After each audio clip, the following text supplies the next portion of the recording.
Fala rapaziada, Suriacha aqui. Essa é a parte 2 dessa história do mano que tinha uma vida deprimente, mas que foi selecionado para participar de uma experiência insana. Caso você ainda não tenha visto a primeira parte, a playlist vai estar aparecendo aí na tela e também vai estar na descrição desse vídeo e nos comentários. O vídeo passado terminou com o nosso protagonista convidando a Morena para viver com ele no seu abrigo, depois de passar mais de 30 dias completamente sozinho nesse mundo pós-apocalíptico. Ela aceitou, mas já deixou claro que não vai rolar nada entre eles. O dia começa com Howard, o nosso prota, acordando com um barulho alto, se perguntando o que a mulher poderia estar fazendo nessa hora. Ele vai descobrir e vê várias caixas espalhadas pelo corredor. Ao perguntar o que ela está fazendo, Sabrina responde que limpou o armazém do restaurante para transformá-lo no seu quarto e que se ele precisasse dela, poderia tocar a campainha. Howard fica full pistola na hora, mas isso não é tudo. Ela ainda jogou fora o manequim que ele deixava escorado ali, que no episódio passado a gente viu que era o único amigo que ele tinha. Ele era o Wilson dele. Quem não viu o Náufrago não vai entender essa referência. Ela fala que vai pegar ele de volta, mas ele diz que não precisa e sai puto atrás do boneco. Mas antes de sair, ele decide dizer pra ela que cada um deles lave a sua própria roupa e cozinha a sua própria comida. Ela não entende e pergunta o porquê disso. Então ele diz que é pra eles se verem com menos frequência e que dessa forma ela não precisaria ficar em alerta o tempo todo pra se defender. E ele não ia se sentir estranho quando visse ela. Mano, esse cara tá tiltado. Ela, assim como nós, não entende qual é desse cara. Então ele diz que por mais que ela seja uma mulher linda e rica e que tem uma posição maior do que a dele na empresa, ali nesse mundo ele não ia ser o cavaleiro que ela esperava que ele fosse. Ou seja, rapaziada, o cara virou um red pill porque a mulher jogou o manequim dele fora. Então beleza, nós temos um time skip de mais de 90 dias. Estamos agora no dia 120 do apocalipse. Lembrando que o prota precisa sobreviver por 180 dias para vencer. Aparentemente, nesses 3 meses que passaram, algumas coisas mudaram na cidade. O tempo começou a ficar frio e o cheiro horrível sumiu. Sabrina encheu de vasos de plantas ao redor, o que deu um ar muito melhor pro ambiente, mas apesar de tudo, os dois não se falavam muito desde aquela primeira briga. E por mais que ela pareça estar de boa, ficando 3 meses sem conversar com ninguém, ele não tá nem um pouco de boa, indo frequentemente falar com o manequim Donald, o seu único amigo nesse apocalipse. Ele diz pro manequim que hoje eles iriam procurar carne, pergunta se ele preferia carne estragada do mercado ou carne de rato, velho. Até que, graças a Deus, ele decide que eles vão pescar. Mas antes, eles iam dar uma passadinha no zoológico, para visitar ninguém menos que Dumi, o tigre, que estava se alimentando dos outros animais do zoológico, de algumas carnes que o prota trazia para ele de vez em quando. Até que do nada, o sensor aranha do tigre é ativado, e ele sai correndo disparado do nada. Ele viu nada menos do que um cervo, rapaziada, e foi pra cima na hora. O detalhe é que os cervos do zoológico não têm chifres, então esses aí eram cervos selvagens, o que significava que a natureza já estava invadindo a civilização, bem no estilo Last of Us. Enquanto o prota percebia isso, o tempo simplesmente começou a fechar do nada. O clima ficou sinistro de uma hora para outra e até trovão tava dando. Um vento fortíssimo chegou e então ele percebeu que era um tufão. Ele foi correndo para dentro do carro sem entender nada. Como um tufão assim podia simplesmente surgir de uma hora para outra em um dia ensolarado? Então ele se lembrou que tudo isso era uma simulação, um jogo, e que esse tufão devia ser simplesmente mais um dos desafios do jogo. O problema é que a Sabrina vai todo dia andar de bicicleta na montanha e que pelo horário ela devia estar chegando no topo da montanha naquele momento. E então o prota, para não perder a única mulher que existe na face da terra, sai disparado com o carro de volta pro seu abrigo. Por mais que eles não estejam se falando direito, ele não podia deixar nada acontecer com ela. Caso contrário, ele estaria completamente sozinho de novo. Chegando lá, ele vê a porta aberta, o que ele imagina significar que ela ainda não voltou para casa. Então vai o mais rápido possível em direção à montanha que ela costuma subir. O tempo continuava horrível, chuva,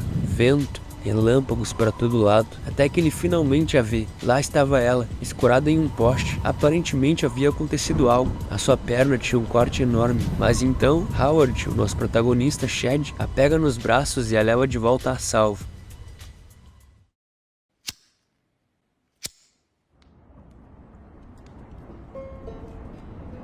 Eles estavam aparentemente a salvos, em uma mansão no topo da montanha que a Sabrina costumava visitar. A mulher continuava encharcada e tremendo. Ele pede para dar uma olhada nos seus machucados, mas ela não deixa. Ele diz que agora não é hora de se fazer de difícil. Se ela pegar uma infecção, pode morrer, mas ela continua negando, dizendo que sabe se cuidar sozinha. É incrível como mesmo sendo as únicas 2 pessoas da Terra, em uma situação de emergência, esses dois ainda não se dão bem. O prota diz que tem um plano. Como eles não sabem quanto tempo esse tufão vai durar, e o abrigo que eles vivem provavelmente vai ser todo inundado, ele sugere deles fazerem dessa mansão o seu novo abrigo. Ela simplesmente concorda e pergunta como que eles deveriam fazer isso. Ele diz que como ela tá machucada, não tem muito como ajudar, então só deveria ficar ali e esperar. Então o Prota, que em uma cena é um Giga Shed, nessa se torna um gado que saiu sozinho numa tempestade, enquanto a mulher fica ali de boa esperando. E o tempo só piorava, ao ponto de até começar a nevar. Chegando no abrigo, ele vê que realmente já estava tudo alagado, e infelizmente até o gerador deles tinha ido pro saco. Ele decide pegar o máximo de comida que puder, até que uma enxurrada de água e vento derruba os vegetais que eles tinham colhido. Ele decide pegar o que der e meter o pé dali de uma vez. A situação deles não estava nada boa. A comida que eles tinham dava para no máximo 2 dias. Era impossível pescar naquele vendaval. O Prota, em um beco sem saída, se vê tendo que recorrer a algo que nunca tinha imaginado. Ele chega no zoológico e lá tá o Dumi, o tigre, todo machucado. Aparentemente tinha entrado em uma briga ou algo assim. O plano do Prota era usar as habilidades de caçador do tigre para conseguir comida. Mas assim que vê a situação do animal, o rapaz tenta levar ele para dentro do carro, para cuidar das suas feridas. Mas o tigre nem se mexe. Howard grita, tentando convencer o tigre a segui-lo, mas o tigre ruge de volta, dando a entender que vai fazer o que bem quiser. O Prota diz pra si mesmo que isso é só um jogo, e que ele não deveria se envolver tanto assim. Então vira as costas e vai embora, deixando o tigre ali, em uma cena bem triste. De volta à casa no topo da montanha, o Prota vê a Sabrina jogada na calçada. Ele pergunta o que aconteceu, e ela diz que queria pegar a água da chuva para ferver para eles, mas acabou caindo no chão e não consegue levantar. Então o nosso herói fez a boa ação de carregá-la para dentro de casa, nos presenteando com esse belíssimo quadro. O cara, em um surto ultra shed red pill, deu um tapão na gostosa, que até gemeu.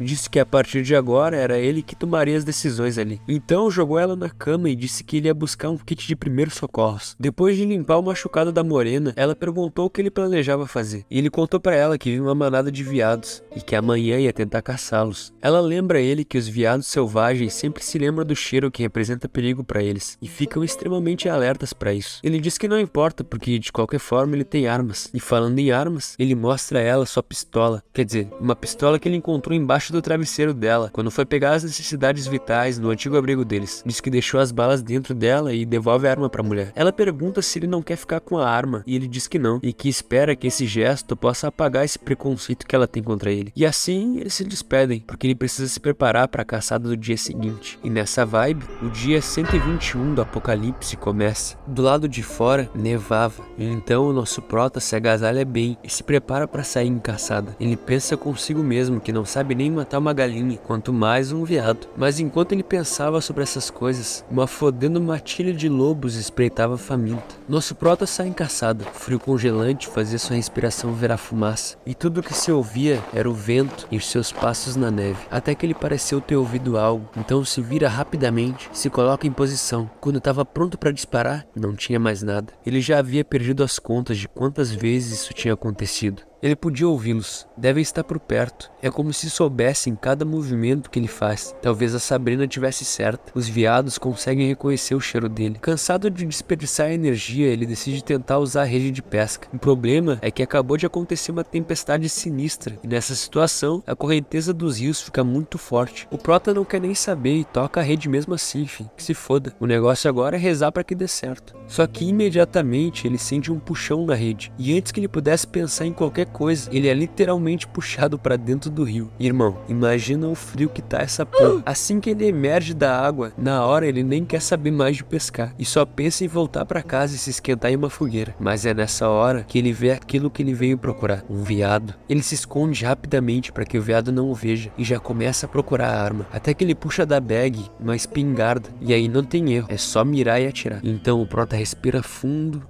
e ele erra.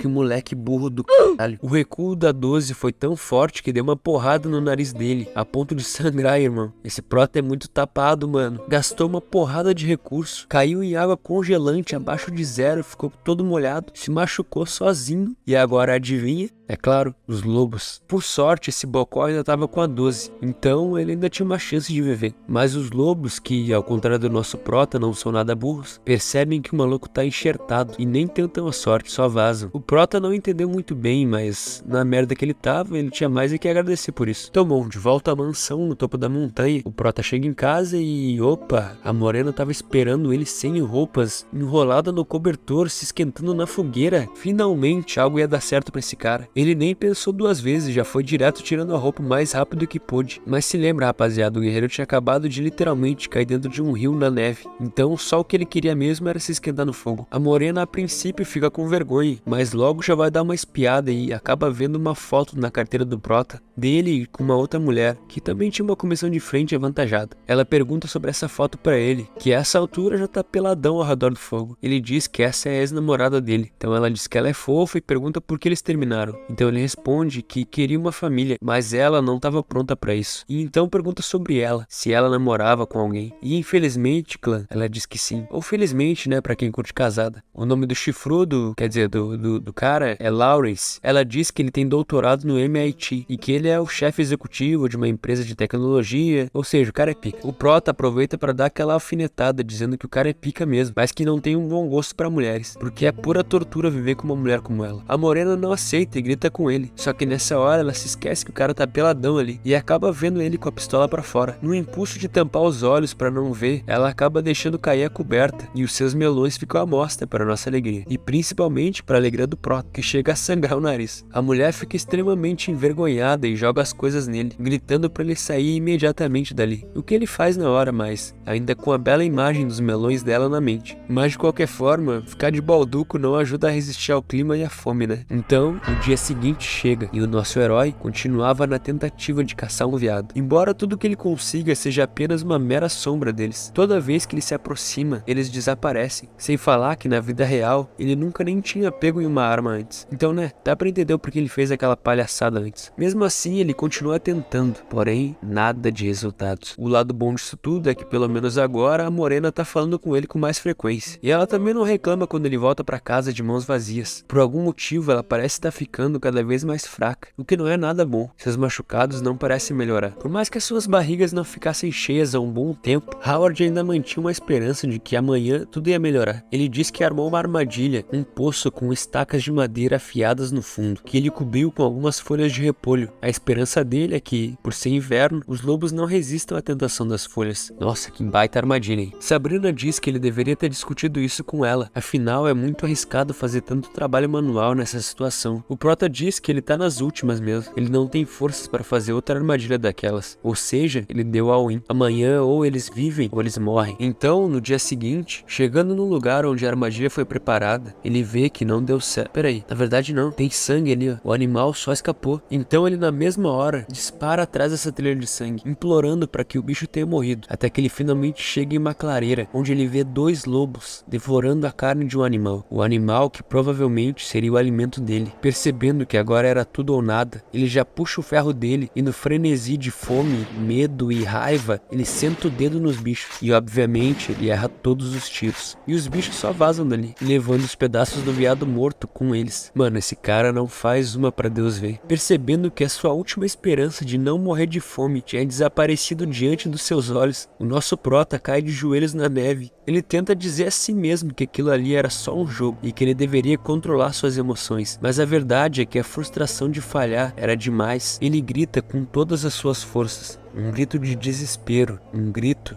de alguém que chegou no seu limite. O vídeo de hoje vai ficando por aqui, meus amigos. Se você curtiu, deixa aquele like, comenta alguma coisa aí para dar aquele engajamento e se inscreve no canal, porque logo sai a continuação dessa história. Um abraço e falou!